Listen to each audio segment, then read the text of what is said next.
अब जरा इस स्थिति को समझिए, ग्राफिक्स के जरिए इस स्थिति को समझिए। एक तरफ हमारा मिशन है, सबका मकसद है, आप सबकी दुआएं हैं कि राहुल को किसी भी तरह बचाना है। इस जेसीबी को आप देख रहे हैं, इसी तरीके से लगातार मशीनें वहां पर काम कर रही हैं। दिक्कत की बात दरअसल यह है कि ये जो मिट्टी, जेसीबी सबसे ज्यादा मदद ली जाती है, ये जो मिट्टी निकाली जा रही है इसका किस्म है, ये भुरभुरी मिट्टी है, नमी की इसमें कमी है। अगर पत्थर वाली मिट्टी रहे, कड़ी मिट्टी रहे, उसे एक बार में निकालकर आप दूर कर सकते हैं, रख सकते हैं, वो धसकेगी नहीं, वो बार बार फिसलेगी नहीं। लेकिन इस मिट्टी के साथ दिक्कत यह है, ये है भुरभुरी मिट्टी। एक बार निकालने के बाद ये वापस फिर से उसी जगह पर काफी सारा हिस्सा इसका आ जाता है।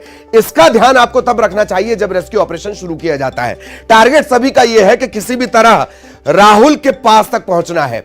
अब सीधे गड्ढा खोदा नहीं जा सकता, तो पैरेलल एक रास्ता बनाया जाएगा, सुरंग बनाया जाएगा, और उसके लिए या तो इस तरफ से या उस तरफ से तकरीबन 80 फीट का गड्ढा खोदा जाएगा। लेकिन मुसीबत है यही मिट्टी, और इसी की वजह से टाइम लग रहा है। बहुत दिलचस्प कुछ और तथ्य हैं जो बोरवेल से जुड़े हुए हैं, उन्हें जरा जान लीजिए। बोरवेल कैसे डेथ ट्रैप बन जाते हैं वो देखते जाइए। 2006 हरियाणा में 5 साल का प्रिंस 50 फीट के गहरे बोरवेल में गिर गया था।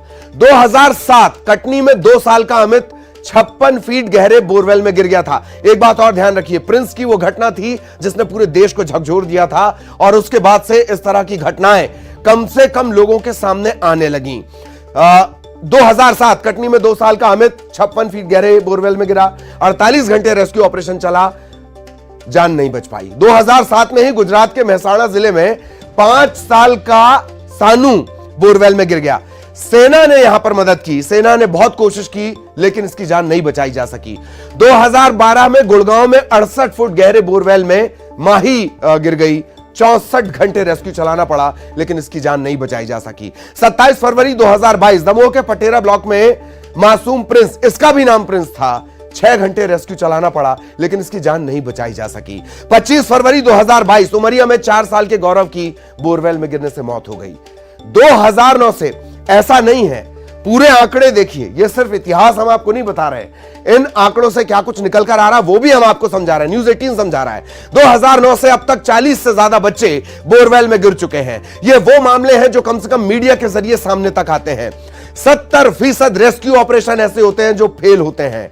10 साल से कम उम्र के बच्चे ज्यादातर शिकार बनते हैं। एक और खास बात, तमिलनाडु, हरियाणा, गुजरात, सबसे ज्यादा बोरवेल से जुड़े हादसे इन राज्यों में होते हैं। लेकिन क्या मध्य प्रदेश और छत्तीसगढ़ में क्या स्थितियां हैं?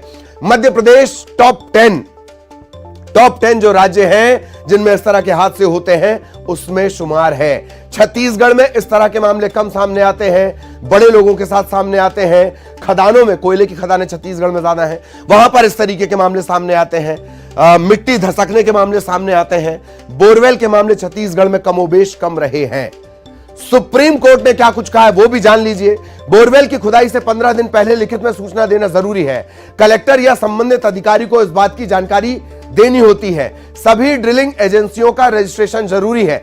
ये बार बार हम आपको बताते हैं। देखिए, सुप्रीम कोर्ट ने क्या कुछ कहा है वो हम आपको, ये बार बार हम आपको क्यों बताते हैं? इस वजह से आप भी अवेयर रहिए और उन लोगों को भी अवेयर करिए जिनके घरों में, जिनके खेतों में ड्रिलिंग होती है, बोरवेल होता है, डेथ ट्रैप के ये बनते हैं बार बार।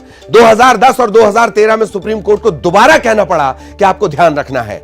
खुदाई के दौरान एक साइन बोर्ड लगाना है, ड्रिलिंग एजेंसी, बोरवेल के मालिक का पता लिखना है, खुदाई के दौरान फेंसिंग करनी है, बोरवेल को सीमेंट के प्लेटफॉर्म से सुरक्षित करना है, स्टील प्लेट या मजबूत कैप से कैपिंग जरूरी है। कैपिंग क्या है? अगर आप ये देख रहे हैं इस वक्त ग्राफिक्स के जरिए हम आपको समझा रहे हैं, अगर यहां एक मजबूत कैपिंग होती तो ये हादसा ही नहीं होता, इस तरह की स्थितियां ही नहीं बनती, राहुल की जिंदगी फंसती ही नहीं। पंप के मरम्मत की स्थिति में बोरवेल को बिना ढके छोड़ना नहीं है। इस्तेमाल अगर नहीं किया जा रहा है बोरवेल को, उसे भरना है। कलेक्टर को यह सुनिश्चित करना है कि इन गाइडलाइन का पालन किया जाएगा। कलेक्टर को सुनिश्चित करना है। जिला स्तर पर बोरवेल का डाटा रखना जरूरी होता है। हैरत की बात यह है कि राष्ट्रीय स्तर पर बोरवेल का डाटा बहुत ज्यादा नहीं है। ग्रामीण इलाकों में सरपंच को इस बात की जिम्मेदारी दी गई है। और जरिए देखिए, और बेहतर तरीके से पूरी स्क्रीन पर हम आपको समझा रहे हैं। इस तरीके से रेस्क्यू होगा, जो ज्यादा बेहतर लगेगा, अगर जहां से खुदाई चल रही है वहां से राहुल को निकालना बेहतर लगता है, वहां से उससे निकाला जाएगा। ये देखिए मिट्टी का जो प्रकार है, यहां पर जो जिस प्रकार की मिट्टी है, भुरभुरी मिट्टी है। यही वजह है कि एक जगह से गड्ढा खोद रहे हैं, मिट्टी को बाहर निकाल रहे हैं, मिट्टी फिर से धसक कर वहीं आ जा रही है। इसके चलते खाली करने और खुदाई करने में दिक्कत होती है। इस तरीके से पूरा रेस्क्यू ऑपरेशन होगा। अब इस बात का अंदाजा लगाइए, दोनों पैरेलल, ये एक तरफ राहुल गिरा, दूसरी तरफ से खुदाई चल रही है। राहुल 80 फीट पर है, 80 फीट पैरेलल दूसरी जगह से खोदा जाएगा, फिर एक सुरंग बनाई जाएगी, उस सुरंग के जरिए राहुल का रेस्क्यू किया जाएगा। इसमें टाइम लगेगा, लेकिन आप सबकी दुआएं इस पूरे टाइम राहुल को सुरक्षित रखेंगी, ऐसी पूरी उम्मीद है।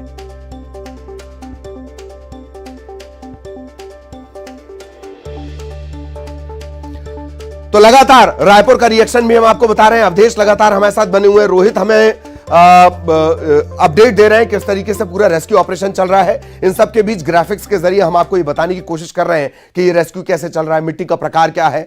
अब चलिए, जिम्मेदारी थी सभी की, जिम्मेदारी नहीं निभाई गई, इन सब पर भी बात करेंगे। अवधेश लगातार हमारे साथ बने हुए हैं। अवधेश, रायपुर से किस तरह का अपडेट मिल रहा है? लगातार रायपुर को भी अपडेट करना पड़ रहा होगा, यह भी तय है। मुख्यमंत्री की खुद की नजरें इस पूरे घटनाक्रम पर बनी हुई हैं। अवधेश। बिल्कुल बिल्कुल बिल्कुल ललित, आपने सही कहा। देखिए, देर रात 1 बजे मुख्यमंत्री ने ट्वीट करके इस पूरे घटना पे अपडेट किया कि एनडीआरएफ की जो टीम है उड़ीसा से वो पहुंच चुकी है।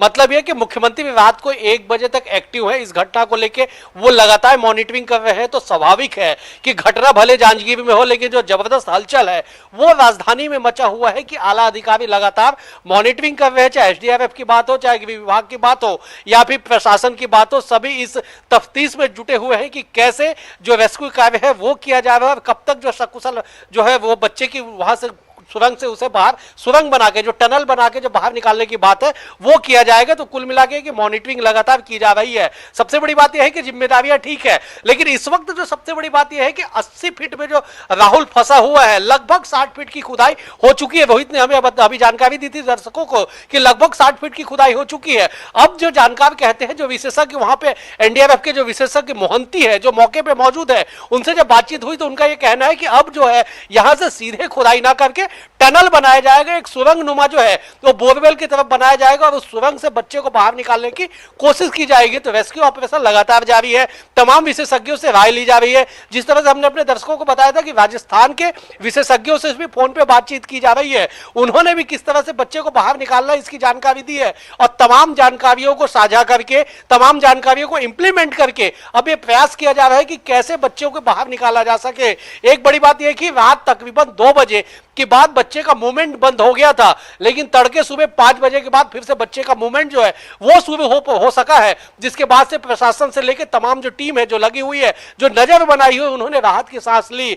लगातार बच्चे को सकुशल रखने की कोशिश की जा रही है, संवाद किया जा रहा है, बातचीत की जा रही है ताकि बच्चे का हौसला बना रहे। जो सबसे अहम जरूरी हौसला है वो बच्चे का हौसला बना रहे, इसलिए लगातार प्रयास किया जा रहा है कि हर आधे घंटे के अंतराल में बच्चे के परिजनों से बातचीत कराई जा रही है, मॉनिटरिंग की जा रही है। मुख्यमंत्री अभी कुछ देर पहले हमारी बातचीत हुई थी आला अधिकारी से, उन्होंने कहा है कि मुख्यमंत्री ने आज सवेरे उठने के बाद सबसे पहले जानकारी ली कि आखिरकार जो रेस्क्यू कार्य है, जो बचाव कार्य है वो कहां तक पहुंचा हुआ है। मुख्यमंत्री खुद पल पल की अपडेट लेते जा रहे हैं और आने वाले समय में क्या कुछ किया जाए इस पर भी निर्देशित कर रहे हैं। न केवल इस घटना को लेकर बल्कि छत्तीसगढ़ में इस तरह की घटना दोबारा न हो, इसके लिए भी बाकायदा एक टीम का भी गठन करने की बात कही जा रही है कि एक टीम का गठन किया जाएगा। वो टीम जिम्मेदारियां तय की करेगी कि सुप्रीम कोर्ट के गाइडलाइन का वायलेशन के लिए जिम्मेदार किसे माना जाए। और जिस तरह से 30% का जो आंकड़ा है, जो जानकार कहते हैं कि तकरीबन 30% जो बोर ऐसे होते हैं जो रात के अंधेरे में बिना अनुमति के किए जाते हैं,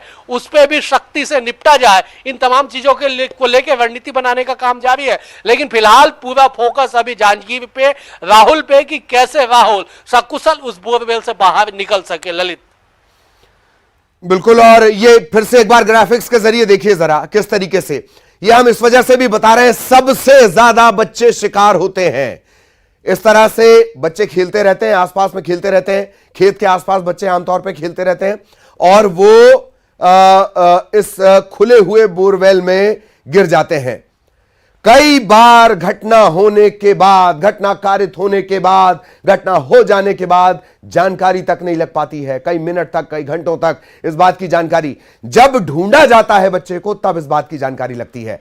यह आप समझिए, इसी तरह से खेत में खेलते हुए या बाड़ी में खेलते हुए या जो खुले हुए ये कूप होते हैं, नलकूप होते हैं, उनके जरिए ये हादसे हो जाते हैं। रोहित हमारे साथ जुड़े हुए हैं। रोहित, कुछ अपडेट, बड़ा अपडेट? ललित, देखिए लगातार रेस्क्यू टीम जो है लगी हुई है और लगभग 55 फीट के आसपास जो है अब गड्ढे खोद लिए गए हैं और अभी भी अगर 70 से 80 फीट के राहुल में फंसे होने की संभावना है तो लगभग 25 फीट के गड्ढे अभी और खोदे जाने हैं ललित। उसके बाद जो है सफलता मिलेगी। नीचे जाने पे जो है दिक्कतें बढ़ती जा रही है क्योंकि जो मिट्टी है वो जो है नमी वाली मिट्टी मिल रही है, जो पत्थर है वो मिल रहे हैं, तो जो समय है वो कहीं दुगुना तिगुना लग रहा है क्योंकि अब जो है 50 से जो नीचे के जो है वो पत्थर मिलने शुरू हो गए हैं ललित। तो कहीं न कहीं जो है रेस्क्यू पे लगी टीम है उनके लिए ये अब जो है मुसीबत बढ़ रही है और जो टाइमिंग है जी लगा रहा है ये कहा जाए, क्योंकि मिट्टी थी तब तक दिक्कतें नहीं आ रही थी क्योंकि अब पत्थर मिक्स जो ये एक बड़ी मुसीबत की तरफ इशारा रोहित आप कर रहे हैं। मिट्टी लेयर में होती है और अब पत्थर शुरू हो गए हैं, यानी रेस्क्यू की रफ्तार थोड़ी धीमी होगी, लेकिन राहुल हौसला नहीं हारेगा। ये दुआएं हम सब लगातार कर रहे हैं। बहुत बहुत शुक्रिया रोहित आपका इस तमाम जानकारी के लिए, और अवधेश हमारे साथ लगातार बने रहे। अवधेश, आपका भी बहुत बहुत शुक्रिया।